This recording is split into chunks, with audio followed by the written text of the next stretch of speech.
We are live at the Moshood Abiola Stadium. Yes, sir. All things considered is outside the studio today. Yeah, PSM, baby. Yeah, we are at the Moshood Abiola Stadium right here in the city center, in the capital city, Abuja. It is one of the biggest and most beautiful football edifices in the country as we speak. And it's not just about the edifice, it is the history that this stadium carries on its shoulder. In 2003, it was completed for the 8th All-African game, costing the federal government over $360 million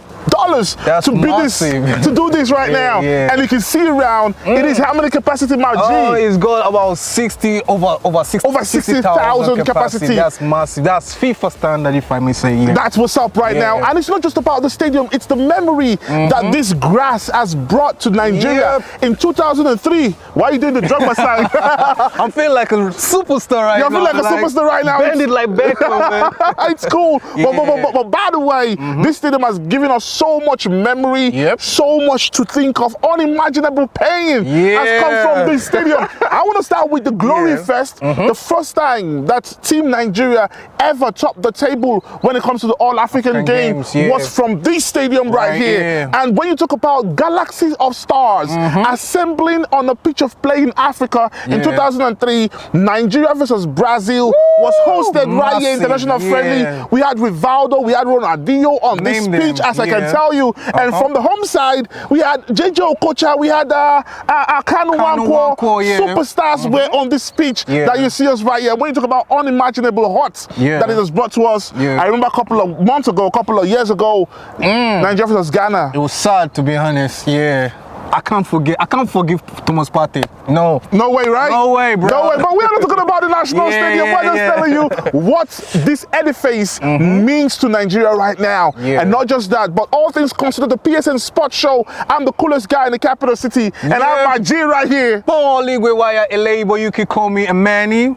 Let's go. It's safe to say that we outside, ladies and gentlemen. We outside for this show right now. But we want to go straight to something that happened a couple of days ago. I'm talking about the Flamingos, the under-17. They are currently representing Nigeria at the Waffle B Championship happening now. They thrashed Niger Republic 9-0. That was ruthless, my brother. You say ruthless? Ruthless. You want to say ruthless?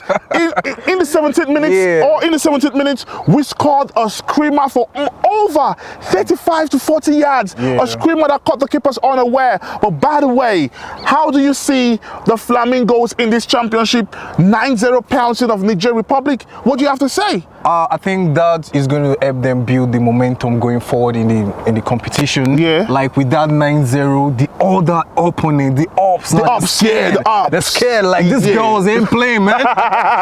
You know, we saw different kind of beauty of goals. Like, mind you, this is an underage competition. Underage girls who are doing fantastic things. Great goals, great synergy, in it, great build up to the. I like the build ups to the goal. That's the most fantastic thing about the goals. And I also like the fact that they have like an identity. I can see some identity in their play. So I think kudos to the coaches for doing a good job. I think Nigerians we got all it takes to go all out. Kudos to the coaches. Kudos to the NFF. Kudos to everybody that has seen the under-17 shine like a million star in the Waffle Championship right now. But by the way, we want to go on a quick break. And when I come back, we are going straight up to the European scene and to give you a feel of what you can get over the weekend from the best players, the best leagues, the best club, probably. You can say it again, I can say that again, But we'll be right back. Don't go nowhere. Welcome back, ladies and gentlemen. Without wasting much of your time, let's go straight to where it's happening. City slump it keeps on going deep. The courts keep on getting big. In 10 games, City have just won one. It is unthinkable. When you hear Pep Guardiola, Manchester City, you don't expect to hear 10, just one win in 10 games. 10 games, but looking at City a couple of years ago, they lost about 7 games in about 2-3 seasons, and now you've lost 10. In 6 or 7 away games, they've lost 6. It's quite terrible. The players are coming back a little bit. What is happening to Manchester United? Not Manchester United. What is wrong with Manchester City right now? I wouldn't say tactics. I wouldn't say players. What is wrong with Manchester City? I think just like you said, it's not all about the tactics, because we know Pep Guardiola is a tactician. It's not about the players; they've got world-class players. It's not about injuries, because the players are coming back. I think it's all about mentality right now. Manchester City, they are known for this mentality, this never say never, never say never attitude. They got it.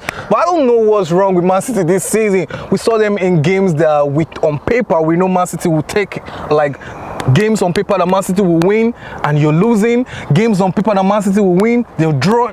I saw the game against Feyenoord. Man City was like up 3-1 at 75th minute or 76th minute or so, and the game ended 3-3. I think it's all out to do with the mentality of the player. I don't know if they're missing Rodri.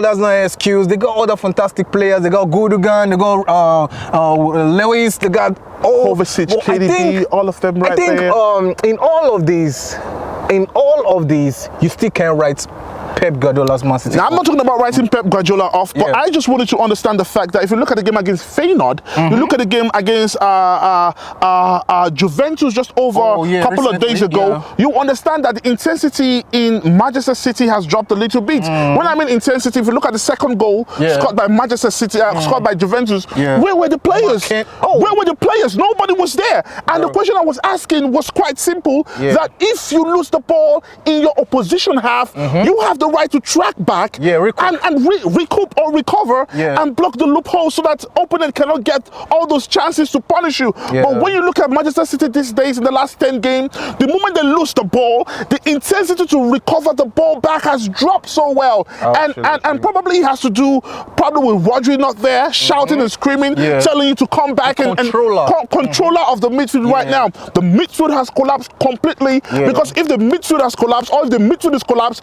transitioning back to recovery is quite hard. When the midfield is not there, transitioning into the final third is also difficult right now. Manchester City passed the ball so well, but in the final third, they are missing that spark. I remember the game against Juventus. I saw the goal that Erling Haaland missed. That was a cut ball, sweet ball from Kevin De Bruyne down to Erling Haaland. Check the ball, but no way. That spark is no longer there. And the only man that can solve this problem, I think, is the man in charge right now, Pep Guardiola. By January, I'm expecting him to get some couple of players in and try as much as possible to strengthen the team a little bit. And looking at their opponents right now, I'm talking about Amorim, bra, ladies and gentlemen, right now. You like that guy? Amorim, bra, come on, come on. You know I love Amorim and how he plays his football. Fantastic. He plays a 3-4-3, and not just about the 3-4-3. In transition, the 3-4-3 switches to 3-2-5. Because the fullbacks has the right to bust forward into the final third. And now defensively, it switched to 5-2-3 sometimes. And sometimes when he's off the ball and they're trying as much as possible to block the loopholes from the opposition coming into the final third, they might play 4-2-4, which is quite simple also. Now coming up against the Manchester United side, you can play 4-2-4 when you're defending against them, because they have wide players coming at you, you have midfielders coming at you. You want to go back to your 5-back man. You know, when you play the 5-back man, you block the whole place. Even if you take out one of the fullback, you still have a back 4, and you have a midfield 2 that can come back and sit back and make it the midfield defensive 6. Looking at Manchester United and looking at Amorim right now, do you think he's going to survive? Pep Guardiola is furious right now. He's furious about his result. Do you think he's going to do a surprise for us against Pep Guardiola? I think the team who needed this the most is going to like take the day, which is all going to be on Man City. Man City, you know, the title is being decided every time you throw away a point. You get Liverpool closer to the title. Do you think you get Chelsea closer to the title? Is Manchester City still in the title conversation? Looking at as we speak, if you ask some people right now, they are going to say Manchester City even on the top 3. They don't see Manchester United coming into Manchester City coming to the top 3. No, we can't do that. I can remember in the 2020-2021 season, by the 13th match week 13, Manchester City were 9th on the log I mean, 9th on the log. Liverpool were on top. Man U, name them. Tottenham, like, name those teams were ahead of Man City at that particular time. And Man City, Liverpool was topping Man City with 8 points, which is 8 points now. Yeah, but what I'm trying to say, at the 20th week, guess what? Man City was back on top of the log, now leading Man U with 1 point. When Man City start winning, so Chelsea's going to drop points. You can stop them. So what you mean now is that when Man City get back into the form that we know them to, Chelsea will drop point, Liverpool will drop point. No, then Man City's going to climb. No, is that what you're trying to say? What I'm trying to say, if you look at last season, the matches that you need to win the title, Manchester City will not lose that kind of matches. For example, look at Arsenal, look at Liverpool. Liverpool were topping the league for over 200 and something days or so, and the last days of the league, you're dropping points here and there. Man City won't do that. When it's January, February, March, and I think in May, you expect Man City to win every opponent. So you feel that Manchester City can make it to the top 3 or even win the league? It's still open. It's just 8 points. 8 points. Okay, Liverpool have like an outstanding game, but it's just 8 points. And I think 8 points to me is just for you to draw 2 and lose 1 or so. And you lost it. But as you speak, injuries. It's a key problem. It's a key problem. Like teams like Liverpool, who their best players are on their first 11.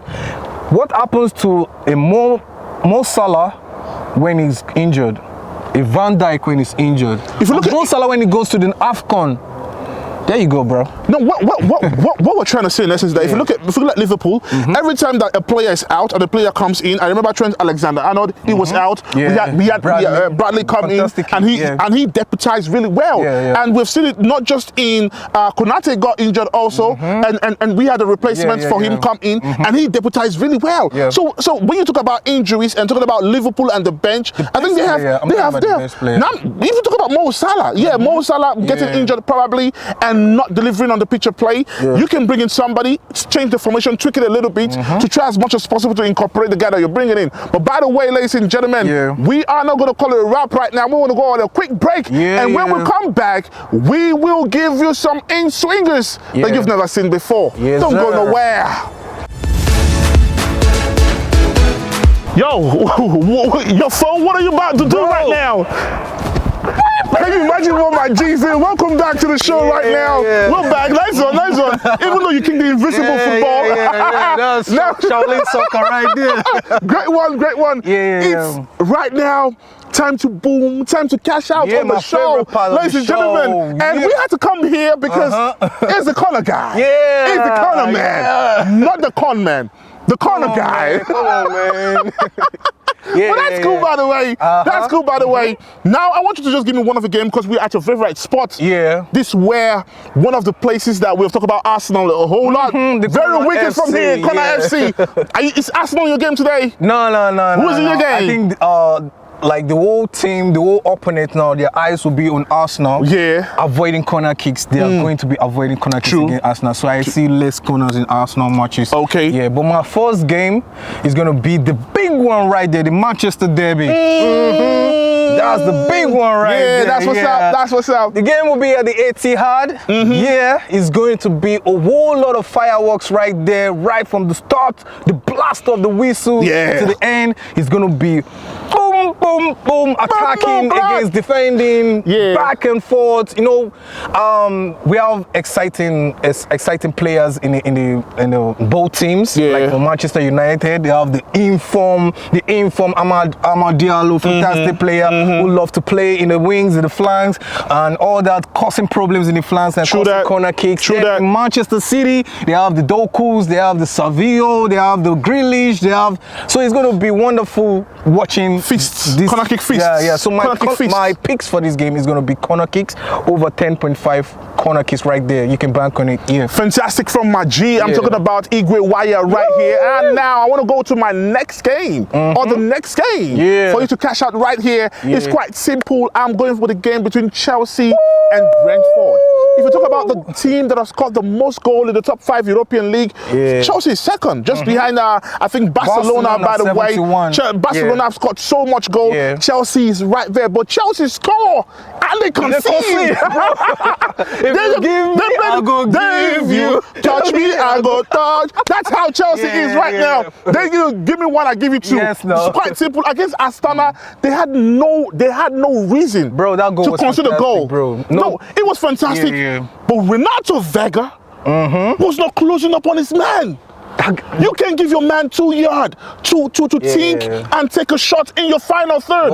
You gotta go there. Go with the time. I'm gonna tackle you right now, bro, man. I'm gonna tackle you right now. Take me on but by the way, ladies and gentlemen, Chelsea versus Brentford. Chelsea probably might score in this one, and top of their players, the top best players in Chelsea, did not even travel. They had so much rest day. That is anger is gonna be unleashed to Brentford. And I see Chelsea scoring 2 goals, and I also see Brentford probably scoring a goal in this one. And I want to give this one over 2.5 is safe, plus a Chelsea win. It's guaranteed in this game. It might look funny. It might look tricky, it might look risky, but Chelsea scoring is something that you can bank on. Scoring over 2 goals, and Brentford also scoring is something that you can bank on this one. You look at the game against Manchester City and Manchester United, he's giving over 10.5 corner kicks. Right here, Chelsea versus Brentford, we are looking at over 2.5 and probably Chelsea win in this one. It's quite fantastic. You're about to laugh. Bro. Why are you smiling? Square play. Square play. My bro, we out of here. What about the square play right here?